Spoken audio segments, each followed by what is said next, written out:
اللہ رب العزت کی رحمت و برکت و بخشش والا مہینہ اپنی منزل کی طرف روانہ ہے، اپنی انتظام کی طرف جا رہا ہے۔ اللہ مالک الملک سے دعا ہے کہ اللہ اپنی ہم سب کے گناہوں کو معاف فرما دے۔ مالک الملک ہمیں جہنم سے آزاد کرے۔ اللہ رب العزت ہمیں جنت الفردوس کا وارث بنا دے۔ قرآن مجید میں اللہ رب العزت فرماتے ہیں وَسَارِعُوا إِلَىٰ مَغْفِرَةٍ مِّن رَّبِّكُمْ، اے انسانوں اپنے رب کی بخشش لینے میں جلدی کرو،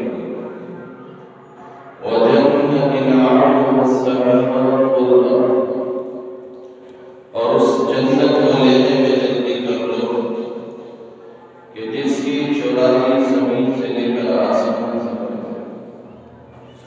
وَعِدَّتْ لِلْمُتَّقِينَ، اور وہ جنت اللہ رب العزت نے پرہیزگار لوگوں کے لیے بنائی ہے۔ اللہ تعالیٰ نے ان پرہیزگار لوگوں کی کچھ نشانیاں بتائی ہیں کہ وہ پرہیزگار لوگ کو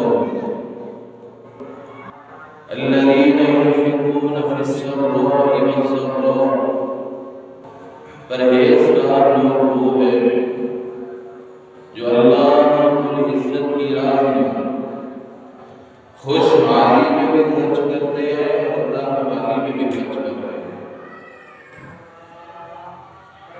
اپنے عزیز و اقارب کا خیال رکھتے ہیں، اپنے مسلمان بہن بھائیوں کی ضرورتوں کا خیال رکھتے ہیں۔ اللہ رب العزت کہ یہ پرہیزگار بندے اللہ تعالیٰ کی راہ میں خرچ کرتے ہوئے نظر آتے ہیں، خواہ وہ تنگی میں ہو یا خوشحالی میں ہو، دونوں حالتوں میں خرچ کرتے ہیں۔ وَالْكَاظِمِينَ الْغَيْظَ، اور غصے کو پی جاتی ہے۔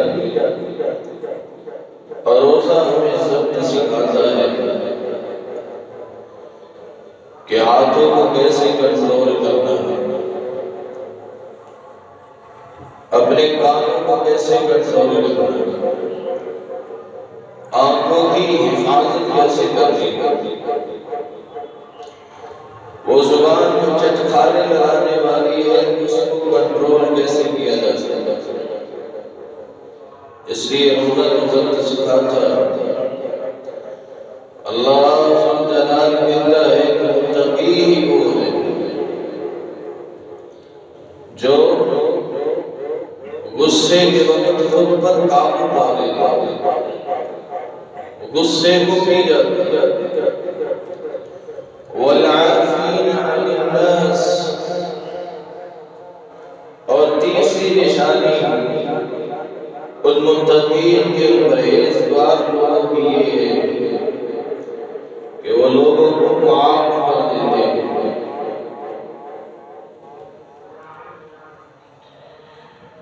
غلطی ہر انسان سے ہو جاتی ہے، انسان غلطیوں کا پتلا ہے۔ جس طرح آپ یہ پسند کرتے ہیں کہ کوئی بندہ آپ کی غلطی کو معاف کر دے، اس لیے آپ بھی دوسروں کی غلطیوں کو معاف کرنا شروع کریں۔ واللہ یحب المحسنین، اور اللہ ذوالجلال احسان کرنے والوں کو پسند کرتا ہے۔ تو یہ وہ مہینہ ہے کہ جس کے اندر اللہ کے نبی صلی اللہ علیہ وآلہ وسلم کی سخاوت و عروج پر ہوتی تھی۔ ام المؤمنین عائشہ رضی اللہ تعالی عنہا فرماتی كان رسول الله صلى الله عليه وآله وسلم أجود الناس بالخير،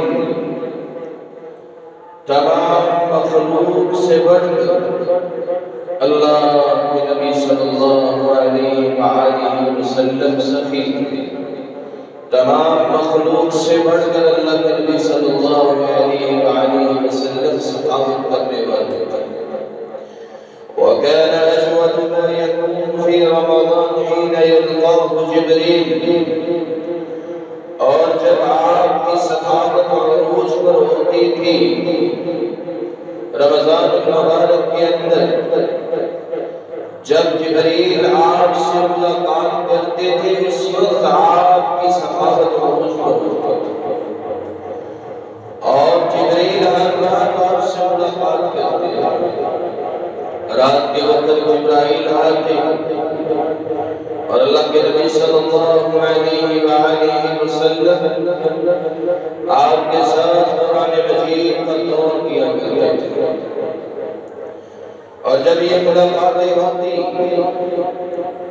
اللہ کے نبی صلی اللہ علیہ وآلہ وسلم اجود من الريح المرسل، جس طرح بارش برسانے والی ہوائیں آتی ہیں اور تیز رفتاری کے ساتھ بارشیں برسا کے چلی جاتی ہیں، اللہ کے نبی صلی اللہ علیہ وآلہ وسلم بھی ان ہواؤں سے بھی تیز رفتاری کے ساتھ سخاوت کیا کرتے تھے، ان ہواؤں سے بھی تیز رفتاری کے ساتھ اللہ ذوالجلال کی راہ میں صدقہ خیرات کیا کرتے تھے۔ اللہ رب العزت ہم کو بھی سخاوت کرنے والا بنائے۔ رمضان کا مہینہ صرف کھانے پینے کا مہینہ نہیں ہے، یہ رمضان صرف کھانے پینے کا مہینہ نہیں ہے کہ میری سحری اور افطاری میں 10 ڈشیں موجود ہوتی۔ اپنے مسلمان بھائیوں کی ضرورت کا بھی خیال رکھیں، اپنے ہمسایوں کو دیکھیں کہ ان کی افطاری کے وقت ان کے پاس کچھ کھانے کے لیے ہے یا نہیں ہے۔ اپنے کمزور عزیز و اقارب کو دیکھیں، آپ ان کی ضرورتوں کو پورا کریں گے، اللہ رب العزت آپ کی ضرورت کو پورا کریں گے۔ اور وہ رب جو پوری کائنات کا مالک ہے، آپ اس کی راہ میں اگر کچھ خرچ کرتے ہیں تو وہ اللہ اتنا سخی ہے، وہ اپنے پاس کچھ رکھتا نہیں ہے، وہ آپ کو اس کا 10 گنا سے بھی 700 گنا اور 700 گنا سے بھی بڑھا کر عطا کر دیتا ہے۔ قرآن مجید میں اللہ جلال فرماتے ہیں، مثل الذين ينفقون أموالهم في سبيل الله كمثل حبة أنبتت 7 سنابل في كل سنبلة 100 حبة والله يضاعف لمن يشاء والله واسع عليم۔ وہ رب تو اتنی وسعت والا ہے کہ بندہ اس کی راہ میں 1 روپیہ خرچ کرتا ہے، اللہ جلال فرشتوں کو حکم دے دیتا ہے کہ میرے فرشتوں 700 گنا تک لکھو، یہ 1 روپیہ یہ 700 گنا تک لکھو، اس کا عدد 1 روپے والا نہیں ہے، 700 گنا تک لکھ لو۔ اور اس کے علاوہ وہ جس کو چاہتا ہے، جس کا عجب مرضی اور زیادہ کر دے، اور وہ جس کو چاہے اس کا اور بھی اجر بڑھا دیتا ہے۔ دنیا کے جتنے بھی بینک ہیں وہ آپ کو 2%، 10%، 15% سے آگے لے لیتے، لیکن یہ وہ بینک ہے جس کے اندر 700 تک منافع کی گارنٹی اللہ رب العزت خود دے رہا ہے۔ اللہ رب الجلال ہمیں ان باتوں پر یقین کرنے کی توفیق عطا فرمائے، اور جن کو یقین نہیں کہ سخاوت کریں گے تو خسارہ ہو جائے گا، اللہ کی راہ میں خرچ کریں گے تو مال کم ہو جائے گا، مال ختم ہو جائے گا۔ ان ختم ہونے والوں کے لیے بھی اللہ رب العزت نے خوشخبری سنائی ہے۔ والذین یکنزون الذهب والفضة ولا ينفقونها في سبيل الله فبشرهم بعذاب أليم۔ وہ لوگ جو سونے اور چاندی جوڑ جوڑ کے خزانے بھر رہے ہیں اور یہ کہتے ہیں کہ میرے اکاؤنٹ میں اتنے کروڑ جمع ہو گئے، میرے اکاؤنٹ میں اتنے کروڑ کی رقم جمع ہو گئی، اتنا سونا میں نے جمع کر لیا، فبشرهم بعذاب أليم۔ تو ان لوگوں کو دردناک عذاب کی خوشخبری ابھی سنا۔ یوم یحمى علیہا فی نار جہنم، قیامت والے دن یہ سونا اور چاندی اس کو جہنم کے اوپر تپایا جائے گا، اور جہنم کے اوپر تپانے کے بعد اس سے ان کے چہروں کو ڈھانپا جائے گا، ان کی کمر کو بھی ڈھانپا جائے گا، ان کے پہلوؤں کے اوپر لگایا جائے گا، اور ساتھ ہی ان کو یہ بھی کہا جائے گا کہ یہی وہ سونا اور چاندی ہے جس کو دنیا کے اندر تم جوڑ جوڑ کے سنبھال کے رکھا کرتے تھے، ذوقو، اب اس کا مزہ چکھو۔ اللہ رب العزت ہم سب کو محفوظ فرمائے۔ اللہ رب العزت کے نورانی فرشتے آسمان سے اس وقت اترتے جب اللہ ذوالجلال کا حکم ہوتا ہے، اللہ رب العزت کی اجازت ہوتی ہے، پھر آسمان سے فرشتے اترتے، دو فرشتے ہر روز آسمان سے اترتے اور وہ دونوں دعائیں کرتے۔ سب سے پہلا فرشتہ یہ دعا کرتا ہے، اللہم آتی منفقا خلفا، اے اللہ جو تیری راہ میں سخاوت کرنے والا ہے، اے اللہ جو تیری راہ میں خرچ کرنے والا ہے، اس کے مال کو اور زیادہ کر، اس کے مال کو اور بڑھا دے۔ دوسرا فرشتہ دعا کرتا ہے، اللہم آتی ممسکا تلفا، اے اللہ جو تیری راہ میں سخاوت نہیں کرتا، جو تیری راہ میں مال خرچ نہیں کرتا، اے اللہ اس کو تباہ و برباد کر دے۔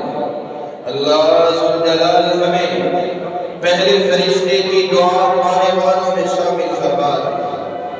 اللہ کی راہ میں خرچ کرے، یہ سخاوت کا مہینہ ہے، قرآن کا مہینہ ہے، اور سخاوت کرنے کا مہینہ ہے، اللہ کی راہ میں خرچ کرنے کا مہینہ ہے۔ تو کون اللہ ذوالجلال کی راہ میں خرچ کرے؟ جس کو اللہ رب العزت نے مال دیا ہے، وہ تو راشن کے ٹرک تقسیم کر سکتا ہے اللہ کی راہ میں، اور جس کے پاس مال نہیں ہے وہ کیا کرے؟ سب کو اللہ ذوالجلال نے مال خرچ کرنے کا حکم دیا ہے۔ وَأَنفِقُوا فِي سَبِيلِ اللَّهِ، لوگوں اللہ کی راہ میں خرچ کرو، وَلَا تُلْقُوا بِأَيْدِيكُمْ إِلَى التَّهْلُكَةِ، اور اپنے آپ کو ہلاکت میں نہ ڈالو، وَأَحْسِنُوا إِنَّ اللَّهَ يُحِبُّ الْمُحْسِنِينَ، اللہ ذوالجلال کی راہ میں خرچ کرو، غریبوں اور مسکینوں کے ساتھ احسان کرو، اللہ مالک الملک احسان کرنے والوں کو پسند کرتا ہے۔ رسول اللہ صلی اللہ علیہ وآلہ وسلم صدق درہم فإنہ الف درہم، تو کتنا مال ہو تو اللہ جلال کی راہ میں خرچ کیا جا سکتا ہے۔ اللہ کے نبی صلی اللہ علیہ وسلم فرماتے ہیں جس کے پاس 2 درہم اور اس میں 1 درہم کو اللہ رب العزت کی راہ میں خرچ کر لے گا، وہ اتنا ثواب پا لیتا ہے، اتنا اجر پا لیتا ہے کہ ایک انسان اللہ جلال کی راہ میں 100 درہم خرچ کرتا ہے، لیکن اجر و ثواب 1 درہم والے کو سب سے زیادہ ہے۔ کیا وجہ ہے؟ کہاں فرق پڑا ہے؟ فرق پڑا ہے حوصلے سے، دل سے، کہ اس نے جو اللہ رب الجلال کی راہ میں خرچ کیا ہے، اتنے حوصلے سے خرچ کیا ہے، اتنی چاہت سے اور دل سے خرچ کیا ہے کہ یہ اس نے اپنے بیوی بچوں کو نہیں دیکھا، اپنے گھر کی ضرورتوں کو نہیں دیکھا، اپنے اولاد کو نہیں دیکھا، اس نے خرچ کیا ہے اللہ کی راہ میں، اللہ ذوالجلال کو راضی کرنے کے لیے اپنے رب کو ترجیح دی کہ میں نے اللہ کی راہ میں خرچ کرنا ہے۔ اللہ کے نبی صلی اللہ علیہ وسلم فرماتے ہیں اللہ رب العزت اس کی یہ قربانی قبول کر لیتے ہیں، اس کی یہ قربانی قبول کر کے اس کو 100 درہم والے سے بھی زیادہ اجر و ثواب عطا کر دیتے ہیں۔ اللہ مالک الملک ہمیں بھی خرچ کرنے والوں میں شامل فرما لے، اس لیے اپنے مسلمان بھائیوں کی ضرورتوں کا خیال رکھیں، اپنے دسترخوان پر رشتہ داروں کو بلا کر لمبی لمبی نعتیں نہ بلائیں، اپنے غریب رشتہ داروں کا خیال رکھیں، اپنے مسکین رشتہ داروں کو دیکھیں، اپنے عزیز و اقارب کا خیال کریں، اپنے محلے میں دیکھیں، جہاں خرچ کرنے کی ضرورت ہے وہاں خرچ کریں۔ اللہ مالک الملک ہمیں خرچ کرنے کی توفیق عطا فرمائے۔ آپ کہتے ہیں کہ سارے ہی کھاتے پیتے، اللہ کا شکر ہے کسی کو ضرورت نہیں ہے۔ میں یہ کہتا ہوں کہ آپ نے اگر چیک کرنا ہو کہ ضرورت مند کتنے، ایک آٹے کا تھیلا لیں اور آپ کسی بازار گلی یا چوراہے میں کھڑے ہو جائیں، کسی محلے میں کھڑے ہو جائیں، آپ دیکھیں کہ ضرورت مند کتنے آپ کے پاس آتے، کتنے ضرورت مند آپ سے رو رو کر آٹے کا تھیلا مانگیں گے اور کہیں گے کہ آج گھر کے اندر کچھ بھی نہیں ہے، یہ آٹے کا تھیلا آپ ہمیں دے دیں۔ اللہ ذوالجلال ہم سب کو سمجھنے کی توفیق عطا فرمائے اور ضرورت مندوں کا خیال کرنے کی توفیق عطا فرمائے۔ یہی جو خیال کرنے والے اللہ اور اس کے رسول کے سچے محب ہیں، اللہ کے اور اس کے رسول صلی اللہ علیہ وسلم سے سچی محبت کرنے والے ہیں۔ اس لیے اللہ کے نبی صلی اللہ علیہ وآلہ وسلم آپ نے اشعری قبیلے کی بڑی تعریف کی، اشعری قبیلے کی آپ نے بڑی تعریف کی۔ آپ نے فرمایا ہم منی وانا منہم، یہ اشعری قبیلہ میرا ہے، جبکہ اللہ کے نبی صلی اللہ علیہ وسلم کا قبیلہ قریش کا ہے۔ آپ نے کہا یہ اشعری قبیلہ میرا ہے اور میں ان کا۔ کیا وجہ ہے؟ کس لیے اللہ کے نبی صلی اللہ علیہ وآلہ وسلم نے ان کی اتنی تعریف کی ہے؟ اس سے بڑا شرف اور اس سے بڑا فضل اور کیا ہو سکتا ہے کہ کل قیامت کے دن اللہ کے نبی صلی اللہ علیہ وآلہ وسلم آپ یہ کہہ دیں کہ یہ اشعری قبیلے والے میرے ہیں، یہ قبیلہ میرا ہے اور میں ان کا ہوں۔ کس وجہ سے اتنی تعریف کی ہے؟ مدینہ میں رہتے ہوئے اشعری قبیلے میں سے اگر کسی ایک گھر سے یہ اطلاع آ جائے، یہ خبر آ جائے کہ فلاں کے گھر کے اندر کھانے کا سامان ختم ہو گیا ہے، فلاں کے گھر سے راشن ختم ہو چکا ہے، سردار کو خبر مل جاتی ہے، سردار سارے قبیلے کو اکٹھا کرتا ہے، ایک مجلس میں بلاتا ہے اور ان سے کہتا ہے کہ جاؤ اپنے اپنے گھروں کے اندر اور جو بھی مال ہے وہ سارا لا کے یہاں پہ اکٹھا کر دو۔ سارے گھروں میں جاتے، جس کے پاس جو جو بھی مال ہوتا وہ مال لے کر سردار کے پاس رکھ دیتا، اور وہ سردار تمام قبیلے والوں برابر برابر اس مال کو، اس راشن کو تقسیم کر دیتا۔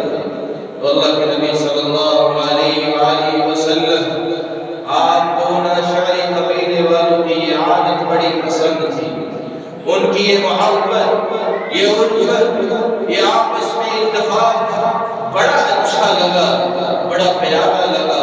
تو آپ نے کہا یہ اشعری قبیلے والے میرے ہیں اور میں ان کا۔ اللہ رب العزت ہمیں بھی سمجھنے کی توفیق عطا فرمائے۔ ہمارے گھروں کے اندر اگر دوست بن جائے تو ہم کہتے ہیں کہ دروازے بند کر دو، خوشبو بھی باہر نہیں جاتی۔ اگر پیزا منگوا لے تو کہتے ہیں دروازے بند کر دو۔ اللہ جلال ہم سب کو توفیق عطا فرمائے اور ہم بھی ابراہیم علیہ السلام کے اسوہ حسنہ پر چلنے والے بن جائیں۔ وہ تو اس وقت تک کھانا ہی نہیں کھایا کرتے تھے جب تک کوئی ساتھ کھانے والا نہ مل جائے۔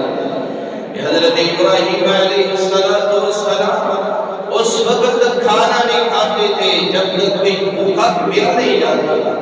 اللہ رب العزت ہمیں ایسا بنا دے، کھانا کھلانے والا بنا دے، دوسروں کی ضرورتوں کو پورا کرنے والا بنا دے اور ہماری سوچ کو بدل دے۔ اللہ کے نبی صلی اللہ علیہ وآلہ وسلم آپ فرماتے تھے اذا انفقت المرأة، وہ بیویاں، وہ مائیں، وہ بہنیں جو گھر میں موجود ہیں اور وہ یہ کہتی ہیں کہ ہمارے خاوند ہمیں کون سا خرچہ دیتے ہیں، ہمیں کون سے پیسے دیتے ہیں جو ہم اللہ رب العزت کی راہ میں خرچ کریں۔ اللہ کے نبی صلی اللہ علیہ وآلہ وسلم آپ کے خواتین کے لیے بھی سخاوت کے دروازے کھولے ہیں۔ آپ نے فرمایا اذا انفقت المرأة من طعام بيتها، آپ نے فرمایا عورت کے گھر میں، خاتون کے گھر میں آٹا بھی ہوتا ہے، چاول بھی ہوتے ہیں، جب وہ کھانا بنائے تو اس میں سے ایک پلیٹ کسی غریب کو بھی دے دے۔ اگر کوئی غریب، کوئی مسکین آپ کے گھر کے دروازے پہ دستخط دیتا ہے اس کو ایک روٹی ہی دے دے۔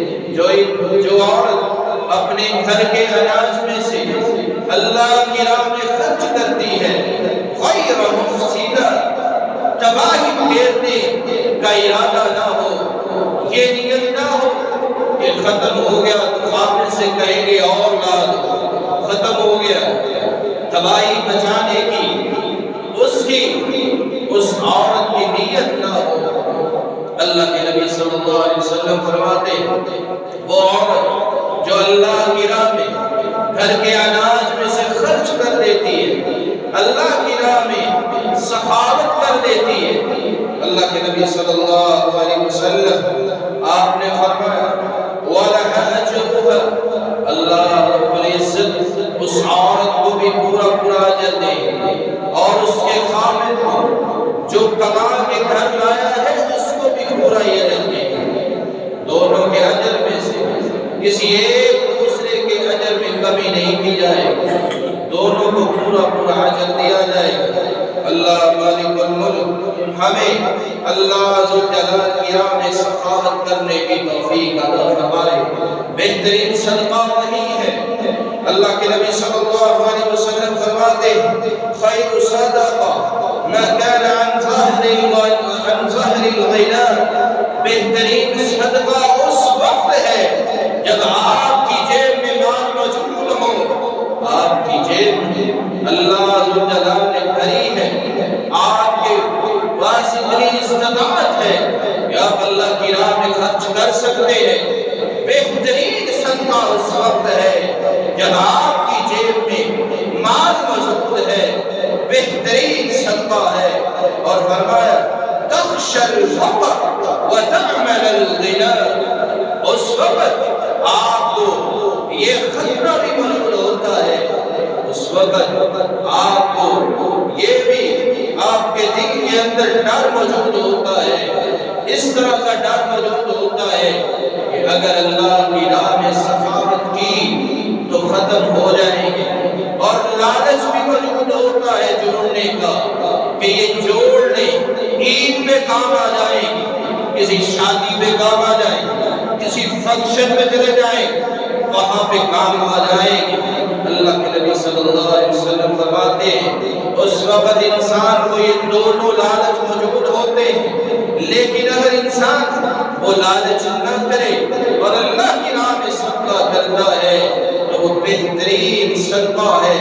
وَابْدَأْ بِمَنْ تَعُولُ، اور صدقہ کرنے کے لیے سب سے پہلے اپنے گھر سے شروع کریں، اپنے والدین کے ساتھ اپنے والدین کی ضرورتوں کا خیال کریں، اپنے بہن بھائیوں کی ضرورتوں کا خیال کریں، اور پھر اپنے بیوی بچوں کی ضرورتوں کا خیال کریں، اور رشتہ داروں کی ضرورتوں کا خیال کریں، اور باقی جتنے مسلمان ہیں ان کی ضرورتوں کا بھی خیال کریں۔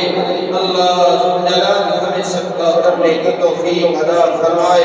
اللہ کے نبی صلی اللہ علیہ وآلہ وسلم آپ تو فرمایا کرتے تھے علی کل مسلم صدقہ، ہر مسلمان کو صدقہ کرنا چاہیے، ہر مسلمان کو سخاوت کرنی چاہیے۔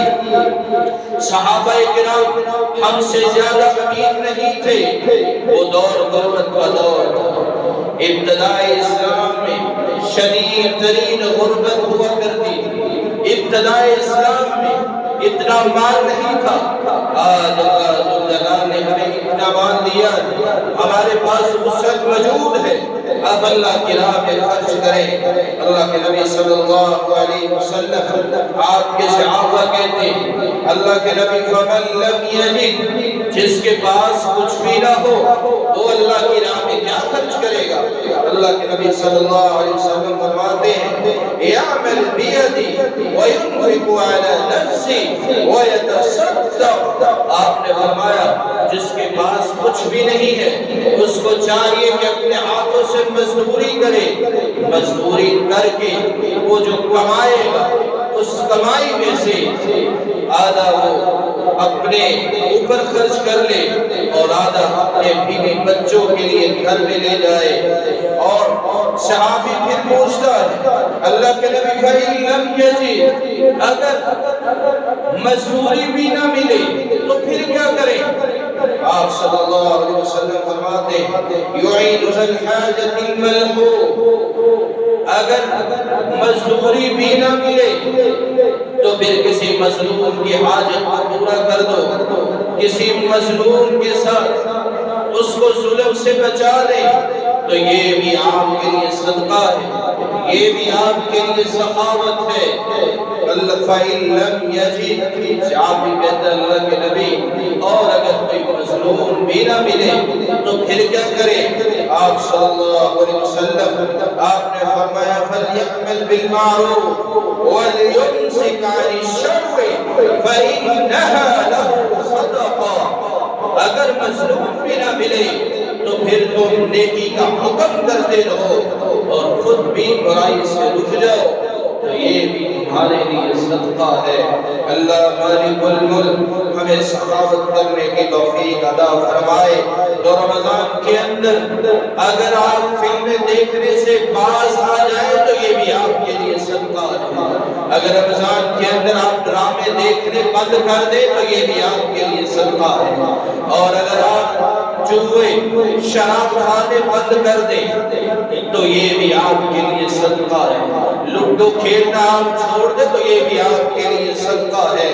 اللہ کے نبی صلی اللہ علیہ وآلہ وسلم آپ نے تو صدقہ کرنے کی اتنی وعید سنائی کہ لوگوں صدقہ کیا کرو اللہ کی راہ میں، اللہ رب العزت تمہارے اوپر اپنی رحمتوں اور برکتوں کا نزول فرما دے گا۔ اگر اللہ نے مال دیا ہے تو تو کتنا خرچ کرنا چاہیے؟ اللہ کے نبی صلی اللہ علیہ وآلہ وسلم آپ کے پاس ایک دیوانہ آتا ہے اور کہتا ہے اللہ کے نبی میرے پاس ایک دینار ہے، میں کہاں خرچ کروں؟ اللہ کے نبی صلی اللہ علیہ وسلم آپ نے فرمایا انفقوا علی نفسک، سب سے پہلے اس کو اپنے اوپر خرچ کرو، اپنے لیے کوئی کپڑے خرید لو، کوئی جوتے خرید لو، اپنی ضروریات کو پورا کرو۔ صحابی کہتا ہے اللہ کے نبی میرے پاس ایک اور دینار بھی ہے۔ آپ صلی اللہ علیہ وسلم آپ نے فرمایا اس کو اپنے بیوی بچوں کے اوپر خرچ کرو۔ کہا اگر اللہ کے نبی میرے پاس تیسرا دینار بھی ہو تو میں اس کا کیا کروں؟ آپ صلی اللہ علیہ وسلم فرماتے اس کو اپنے خادموں پر تقسیم کرو، اپنے خادموں پر سخاوت کرو۔ اور پھر فرمایا اللہ کے نبی اگر میرے پاس چوتھا دینار بھی ہو تو پھر میں کیا کروں؟ آپ صلی اللہ علیہ وسلم فرماتے انت ابصر، یہ چوتھا دینار اب اس کا کیا کرنا ہے یہ تو بہتر جانتا ہے، کہاں اس کو خرچ کرنا ہے تو بہتر جانتا ہے۔ اللہ ذو جلال ہمیں لوگوں پر خرچ کرنے کی توفیق عطا فرمائے، اپنے بیوی بچوں، والدین کا، بہن بھائیوں ان کا خیال کرے، ضرورت مندوں کا خیال کرے، جو ضرورت مند ہیں ان کا خیال کرے، ان کو دیکھے کتنی سخاوت لٹانی چاہیے۔ اللہ کے نبی صلی اللہ علیہ وآلہ وسلم آپ کے صحابی کہتے ہیں اللہ کے نبی صلی اللہ علیہ وسلم جب ہمیں صدقے کا حکم دیتے تو ہم میں اکثر صحابہ ایسے تھے جن کے پاس کچھ بھی نہیں تھا، جن کے پاس مال نہیں تھا، پھر کیا ہوگا؟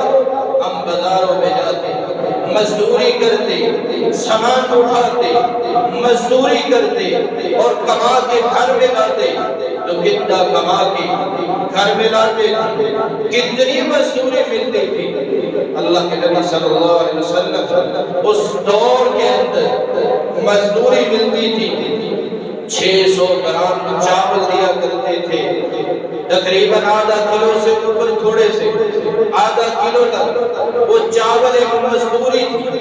اتنی مزدوری وہ کما کر گھر لاتے اور اس کے اندر سے وہ آدھا گھر لے جاتے، آدھا اللہ جلال کی راہ میں خرچ کر دیتے۔ سخاوت کرے آپ، پھر اس کا فائدہ کیا ہوا؟ صحابی کہتے ہیں وہی مزدوریاں کرنے والے صحابی، ایک مد کمانے والے، ایک چاول مزدوری کر کے کمانے والے وہی صحابہ، ان کے پاس ایک وقت آیا کہ ان کے گھر کے اندر 1,00,000 دینار پڑے ہوئے تھے۔ آپ بھی اللہ جلال کی راہ میں خرچ کریں، اللہ برکت دے گا۔ اگر حوصلہ اتنا ہو جائے کہ اتنا ابو بکر صدیق کا حوصلہ تھا، عمر فاروق رضی اللہ تعالی عنہ کیا لائے، ابو بکر صدیق رضی اللہ تعالی عنہ کیا لائے۔ اللہ کے نبی صلی اللہ علیہ وآلہ وسلم نے جب صدقے کا حکم دیا تو حضرت عمر فاروق گھر کا آدھا سامان لے کے آپ کی خدمت میں پیش کر دیتے ہیں اور یہی سوچ لے کر آتے ہیں کہ آج تو ابو بکر سے زیادہ مال میں خرچ کروں گا۔ یہی سوچ تھی کہ میں ابو بکر سے جیت جاؤں گا، لیکن جب ابو بکر آتے اللہ کے نبی صلی اللہ علیہ وسلم کے پیارے صحابی جب وہ آتے ہیں، آپ نے ان سے کہا ابو بکر کیا لائے اور گھر میں کیا چھوڑ کے آئے؟ ابو بکر حضرت عمر فاروق رضی اللہ تعالی عنہ سے زیادہ مال نہیں لائے تھے، اتنا مال نہیں تھا، عمر فاروق زیادہ مال لائے تھے، لیکن ابو بکر اتنا مال نہیں لائے۔ لیکن جواب کیا دیا اللہ کے نبی؟ القیت لہ اللہ ورسول، اللہ کے نبی گھر کے اندر اللہ اور اس کے رسول کی محبت چھوڑ کے آیا ہوں تاکہ سارا مال اٹھا لے۔ اللہ رب العزت ہمیں بھی ایسی سخاوت کرنے کی توفیق عطا فرمائے، اور اگر کوئی ایسی سخاوت کرنا چاہے تو سخاوت کر سکتا ہے، پورا مال اللہ کی راہ میں لٹانا چاہے تو لٹا سکتا ہے، اگر اتنی استطاعت نہیں ہے تو عمر فاروق رضی اللہ تعالی عنہ ان کی سنت پر بھی عمل کیا جا سکتا ہے، آدھا مال بھی اللہ کی راہ میں لٹا سکتے ہیں۔ سعد بن عبداللہ رحمہ اللہ تعالی ایک بہت بڑے تابعی ہیں، ایک بہت بڑے تابعی، وہ اپنے گھر سے جب بھی مسجد میں آتے گھر سے کچھ نہ کچھ چیز اٹھا کے لے آتے۔ ایک دن جب گھر سے آئے مسجد کے اندر لوگوں نے دیکھا کہ بغل میں 2 پیاز بھی تو کسی کی ضرورت ہو سکتی ہے، لوگوں نے دیکھا، کہا یہ کیا ہے؟ 2 پیاز اٹھا لائے ہو گھر سے؟ کہا گھر کے اندر کچھ نہیں تھا، آج صدقہ کرنے کے لیے یہ 2 پیاز ملے ہیں، یہی میں اٹھا لیا۔ وہ کہتے ہیں جب انسان نیا گھر تعمیر کرتا ہے تو پرانے گھر کے اندر کوئی چیز نہیں چھوڑتی، پرانے گھر سے سارا سامان اٹھا لیتا ہے۔ تو میں بھی اللہ رب العزت کے ہاں اپنا گھر تیار کروا رہا ہوں، اس لیے اپنی اس پرانے گھر میں میں نے کوئی چیز نہیں چھوڑی، میں نے سب کچھ صدقہ کر دینا۔ تو سلف صالحین تو ایسے تھے، تابعی تو ایسے تھے۔ حاتم طائی سخاوت میں بہت بڑا نام ہے، آپ نے سنا ہوگا، حاتم طائی کا بیٹا عدی بن حاتم طائی وہ اتنا سخی تھا کہ اس کو سخاوت ورثے میں ملی تھی، باپ جتنا سخی تھا بیٹا اس سے بھی بڑا سخی تھا۔ اس کے پاس ایک ضرورت مند آ جاتا اور کہتا ہے حاتم طائی کا بیٹا ہے 100 دینار مانگ لیتا، کیا فرق پڑتا ہے اس سے؟ کہا کہ مجھے 100 دینار چاہیے۔ عدی بن حاتم طائی ناراض ہوا کہ یہ 100 دینار مانگ رہا، 100 دینار مانگ کے اس میں میری بے عزتی کر دی۔ اس طرح کے بھی لوگ ہوا کرتے تھے۔ عدی بن حاتم طائی ناراض ہو گیا، کہتا ہے تسألنی مئة درہم وأنا ابن حاتم، اور میں حاتم طائی کا بیٹا ہوں اور تم مجھ سے صرف 100 درہم ہی مانگ رہا ہے۔ اور کیا کہا؟ واللہ لا اعطی، اللہ کی قسم تو نے میری بے عزتی کی ہے، میری توہین کی ہے، میں تجھے کچھ بھی نہیں دوں۔ قسم اٹھائی۔ پھر اللہ کے نبی صلی اللہ علیہ وآلہ وسلم آپ کا وہ فرمان یاد آتا ہے کہ جو انسان قسم اٹھا لے اور پھر اس کو پتہ چلے، کام نہ کرنے کی قسم اٹھائے، پھر اس کو پتہ چلے کہ میں غلط قسم اٹھا بیٹھا ہوں، تو پھر اس کا کفارہ دے کر وہ کام کیا بھی جا سکتا۔ تو اس لیے عدی بن حاتم طائی نے اس نے اس قسم کا کفارہ بھی دیا اور پھر اس شخص کو 100 درہم بھی دیے اور کہا کہ میرے باہر چلنے کے لیے گئے ہیں، رات کو واپس آئیں گے، رات کو واپس آنا، پھر میں سخاوت کروں گا، پھر تمہاری مدد اور کر دوں گا۔ وہ شخص رات کو آتا ہے، 100 درہم بھی دیتا ہے اور 100 اونٹ بھی اللہ کے راہ میں۔ تو ایسے بھی سخاوت کرنے والے اللہ رب العزت ہمیں بھی ایسی استطاعت عطا فرمائے اور ایمان کی مضبوطی ہمیں بھی ایسی عطا فرمائے، ہمیں بھی ایسا حوصلہ عطا فرمائے کہ ہم بھی اللہ ذوالجلال کی راہ میں خرچ کرنے والے بن جائیں۔ اگر مال ہے تو سخاوت کریں، اگر مال نہیں ہے تو آپ کسی سے وعدہ کر لیں اور گن گن کے جوڑ جوڑ کے بینک بیلنس نہ بڑھائیں۔ ایسے بھی دنیا میں لوگ موجود ہیں، ایسے بھی سخی ہیں کہ جنہوں نے بیویوں کو تو طلاق دے دی ہے اور پوچھیں تو کہتے بیوی بچوں کی ذمہ داری سے بھاگ گئے اور پھر کہتے ہیں کہ بینک کے اندر ہمارے اتنے کروڑ جمع ہے، اتنا مال ہمارا بینک کے اندر جمع ہے، وہ اتنا مال تیرے کس کام کا ہے؟ اگر تیرے بیوی بچوں نے نہیں کھانا، اگر تیرے گھر والوں کی ضرورتیں پوری نہیں ہوتی، تو پھر تیرا وہ مال کس کام کا ہے؟ اللہ رب العزت ہمیں سمجھ عطا فرمائے۔ اللہ کے نبی صلی اللہ علیہ وسلم آپ نے فرمایا، ابن آدم کہتا ہے میرا مال میرا مال میرا مال، اس کا مال کون سا ہے؟ اللہ کے نبی صلی اللہ علیہ وسلم فرماتے ہیں ما اکل فافنى، جو اس نے کھایا ہضم کیا اور ختم ہو گیا، ما لبس فابلى، جو اس نے لباس پہنا اور پرانا کیا پھاڑ دیا اور اس کو پھینک دیا، ما تصدق فامسى، جو اللہ کی راہ میں سخاوت کر کے اس نے اللہ کے راہ میں آخرت کے لیے جمع کر لیا، اصل مال اس کا وہ ہے جو اس نے اللہ کی راہ میں صدقہ کیا ہے، کل قیامت کے دن اس کو اللہ رب العزت اس کا بدلہ بھی دے گے۔ اور جو بینک میں جوڑ جوڑ کے رکھتا ہے، گن گن کے رکھتا ہے، وہ اس کے جانے کے بعد اس کے وارث پھر بانٹ لیتے ہیں آپس میں۔ اللہ مالک الملک ہمیں سمجھ عطا فرمائے۔ تو اس لیے اللہ کے نبی صلی اللہ علیہ وآلہ وسلم آپ نے حضرت اسماء سے کہا تھا لا تحسی فیحسی اللہ علیہ، حضرت اسماء کو کہا اللہ کے نبی صلی اللہ علیہ وسلم آپ نے گھی کا ایک مشکیزہ دیا، چمڑے کا بنا گھی کا بھرا ہوا۔ ایک دفعہ انہوں نے یہ سوچا، خیال آیا کہ یہ مشکیزہ ختم ہی نہیں ہو رہا، کیا کرتی ہے؟ چیک کرتی ہے کہ یہ ختم کیوں نہیں ہو رہا۔ جب چیک کرتی ہے تو اس دن بعد وہ ختم ہو جاتا ہے۔ اللہ کے نبی صلی اللہ علیہ وسلم آپ نے فرمایا لا تحسی فیحسی اللہ علیہ، اللہ کی راہ میں خرچ کیا کرو، گن گن کے جوڑ جوڑ کے نہ رکھا۔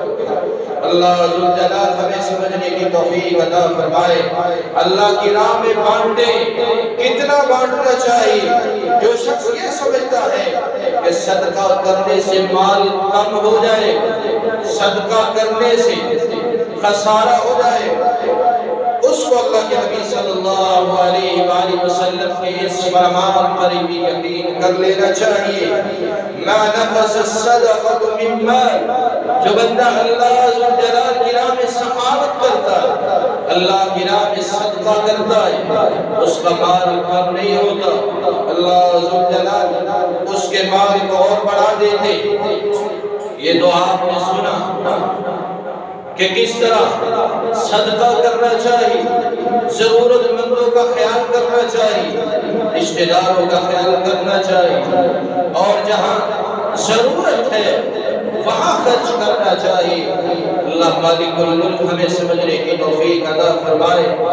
ملک ریاض کا نام تو آپ نے سنا ہی ہوگا، بیریا ٹاؤن والے کیا کیا تھا؟ سب سے پہلے جنت ہسپتال کے مریضوں کو کھانا کھلانا شروع کیا۔ سب سے پہلا بحریہ دسترخوان کہاں پہ لگایا؟ ہسپتالوں کے مریضوں کو کھانا کھلانے پہ لگا دیا۔ اور پھر جب اس کو حیرت انگیز برکت ملتی ہے تو پھر اس ہسپتال میں ہی نہیں بلکہ کئی ہسپتالوں کے اندر صدقہ خیرات کرتا ہے، مریضوں کو کھانا کھلاتا ہے اور برکت ملتی ہے۔ تو وہ کہتا ہے کہ میں نے سڑکوں پہ ایسی ایسی بڑی بلڈنگیں خریدی، اس نے ایسی بلڈنگیں خرید لی اور وہاں پہ پھر اس نے ہوٹل بنا دیے، غریبوں کے 2 وقت کھانے کا بندوبست کر دیا۔ وہ ملک ریاض کہتا ہے ایک دن اس کا مینیجر اس سے کہتا ہے کہ ملک صاحب آپ اتنے کروڑ یہاں پہ خرچ کر دیتے ہیں، ضائع کر دیتے ہیں، اتنا مال اڑا دیتے، آپ تو 1 کو 2 اور 2 کے 4 اور 4 کے 8 کرنے والے، آپ اتنا کھانا غریبوں کو کھلا کے اتنے کروڑ ضائع کر رہے ہیں، یہ آپ کیا کر رہے ہیں؟ اس سے آپ کو کبھی کوئی فائدہ بھی ہوا ہے؟ وہی ملک ریاض کہتا ہے تجھے کیا پتا کہ میرے اس کھانا کھلانے کی وجہ سے اللہ رب العزت نے میری آمدنی میں 100 نہیں 200 نہیں 1000% اضافہ کیا ہے، تو ملک ریاض جیسے انسان کو اللہ کی رحمت میں یقین ہو سکتا ہے، تو ہمیں کیوں نہیں ہو سکتا؟ اللہ رب العزت ہمیں بھی سمجھنے کی توفیق عطا فرمائے۔ رسول اللہ صلی اللہ علیہ وسلم آپ نے کہا کہ اس پہاڑ کو دیکھو کتنا بڑا ہے، 5 سے 8 میٹر لمبا ہے، اور پھر 1070 میٹر 1070 میل اس کی لمبائی، اتنا بڑا پہاڑ ہے۔ اگر اللہ رب العزت مجھے اس سون پہاڑ کے برابر سونا دے دے تو میں 3 دن مکمل ہونے سے پہلے وہ پہاڑ اتنا سونا اللہ کی راہ میں خرچ کر دوں، سوائے بس 1 درہم اور دینار کے۔ یہ جو میں نے درس دینا ہے وہ میں رکھ لوں گا، باقی سارا 3 دن سے پہلے اللہ کی راہ میں تقسیم کی۔ اللہ رب العزت ہمیں بھی ایسی سخاوت کرنے کی توفیق عطا فرمائے، ہمارے اندر بھی ایسا جذبہ پیدا فرما دے۔ اللہ سب جلال فرماتے ہیں وَأَنفِقُوا مِمَّا رَزَقْنَاكُمْ مِن قَبْلِ أَن يَأْتِيَ أَحَدَكُمُ الْمَوْتُ فَيَقُولَ رَبِّ لَوْلَا أَخَّرْتَنِي إِلَى أَجَلٍ قَرِيبٍ فَأَصَّدَّقَ وَأَكُن مِّنَ الصَّالِحِينَ۔ کب خرچ کرنا چاہیے؟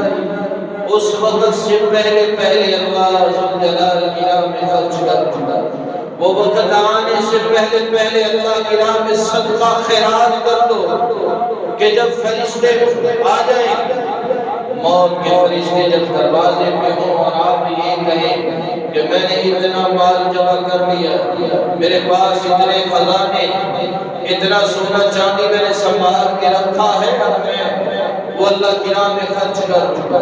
یاد رکھیے جب موت کے فرشتے آ جائیں تو پھر مہلت نہیں ملتی، اس موت کے آنے سے پہلے تیاری کر لے، آخرت کی تیاری کرے، آخرت کے لیے کچھ بنا لے، آخرت کے لیے کچھ چھوڑ رکھے کہ کل قیامت ہو وہ آپ کو مل سکے۔ اس وقت کے آنے سے پہلے اللہ رب العزت کی راہ میں خرچ کر لے۔